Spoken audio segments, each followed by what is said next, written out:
Cool, cool. Fire, fire, boner. Boing. Shut up, Beavis. We're gonna score! We're gonna score!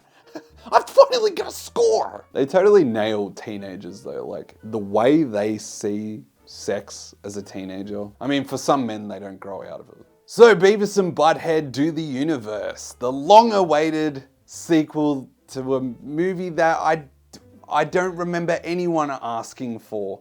Beavis and Butthead Do the Universe takes the classic 90s characters, the originators of the audio commentary, of the video reactions, you know, staples of YouTube. So Beavis and Butthead Do the Universe is set in 1998 and pretty much sees the boys, Beavis and Butthead, getting into trouble and then somehow ending up in space, traveling to the future, to present day 2022. Now, watching this film, it was alright. It was okay. It was meh.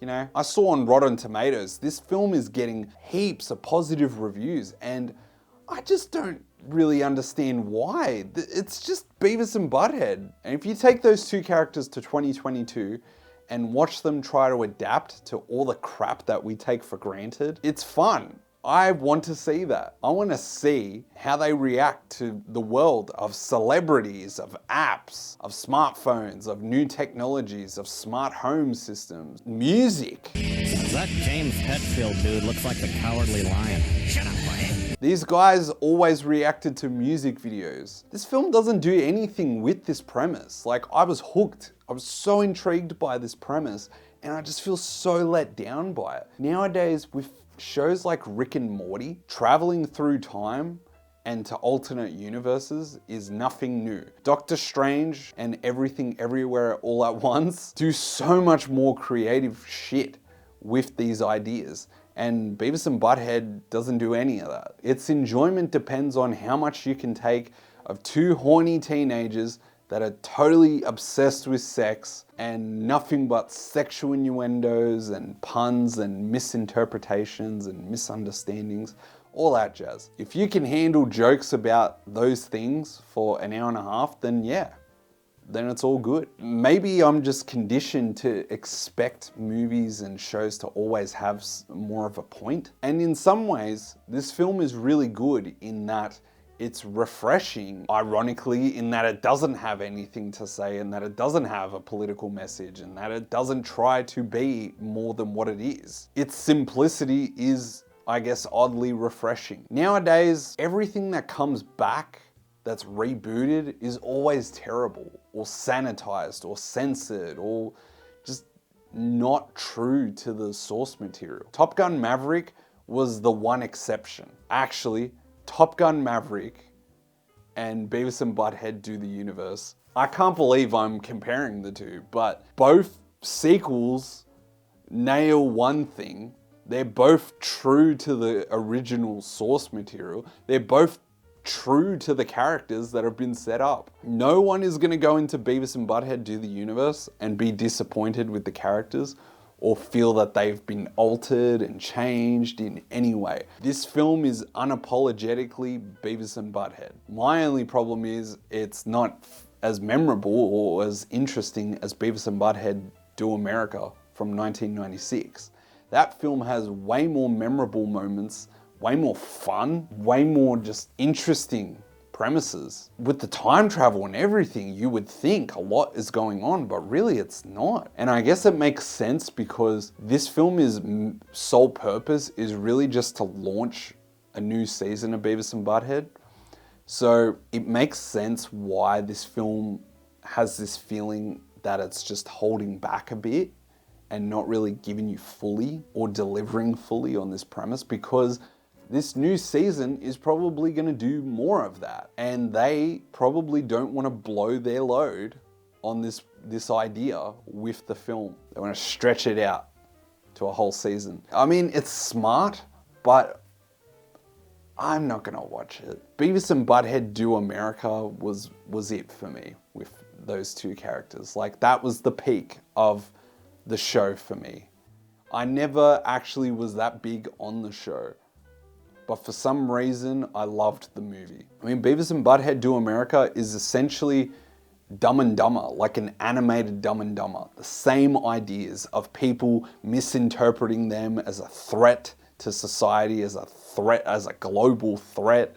And really, these dudes don't know at all what is going on, don't care about anything. Like, one of the scenes that perfectly encapsulates these characters from this film was when Butthead and Beavis were just astonished by a garbage disposal. And they're playing around with a garbage disposal while someone is pretty much telling Butthead that his mother is like either dead or she put herself in a mental institution. And they're just like entertaining themselves with a garbage disposal unit. It's pretty funny, actually, the more I think about it. The more I think about it, I'm like, I really do feel that it is quite an achievement for this film to be so true to these characters. I mean, you look at a lot of animated series, they have not aged well. They have not evolved. South Park is probably the one animated series that has actually gotten better with age, that has evolved and organically grown over the years to become something completely different. But any other show, like The Simpsons, half the characters on The Simpsons are now deemed as offensive and have probably been removed. That show is so sanitized and censored that I don't even know why it still exists. It's lost sight completely of what it was meant to do, what its whole purpose was. And here is Beavis and Butthead saying, we are unapologetically just us. We are still Beavis and Butthead. This film delivers on the stupidity of these two characters and says, we are not going to try and change these characters at all. And for a fan, for someone who did watch these characters, it's awesome. Even now with Disney, we see Star Wars reboots and prequels and spin-offs, and they always seem to fuck up the source material. They always seem to screw up the characters. I guess that is probably why this film is getting so much positive feedback, because even if it's not that good, it just nails something so fundamental. In that sense, yeah, it did do a good job. Everything else though, like, did I laugh? Did I have a good time with this? Yeah. Would I go see it in a theater? Probably not. I wouldn't go to that much effort to see this. If this wasn't on a streaming service, I don't think I would ever watch this, to be honest. Would I recommend it? No. Beavis and Butthead Do the Universe is like a 2.5 stars out of 5 for me.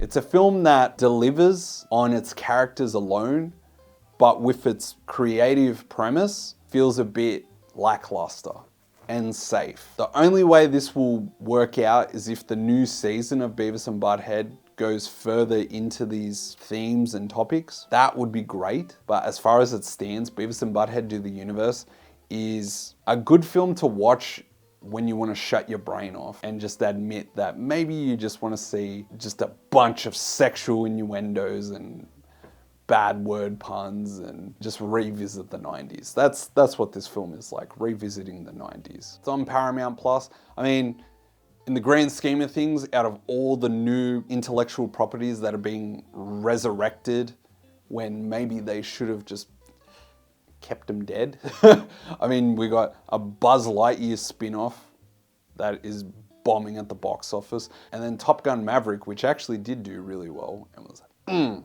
that's how you do a sequel, in a sea of a bunch of horrible spin-offs and reboots. Beavis and Butthead Do the Universe is probably going to stand out as one of the better ones, even if it's not that good, just purely because of how crap all of them are. Those are my thoughts. What did you think? Please like, share, and subscribe this video, and also comment below, do you feel like I'm being a bit harsh on Beavis and Butthead? Did you prefer Beavis and Butthead Do America? Do you feel like this film is massively overrated as far as the reviews go? Also, keep in mind, I'm running an online contest in the lead up to Thor Love and Thunder. I'm actually giving away a bunch of free prizes. So I'm gonna put a link to enter that contest down below. But essentially all you gotta do to enter the contest is just fill out a form with your details and leave a review of my podcast, Movies Worth Seeing, which is on Apple Podcasts and Spotify. Yeah guys, but that is it. That is me. And now I am Conholio. Need pee-pee for my bunghole. I can't believe. All right, guys, that's me.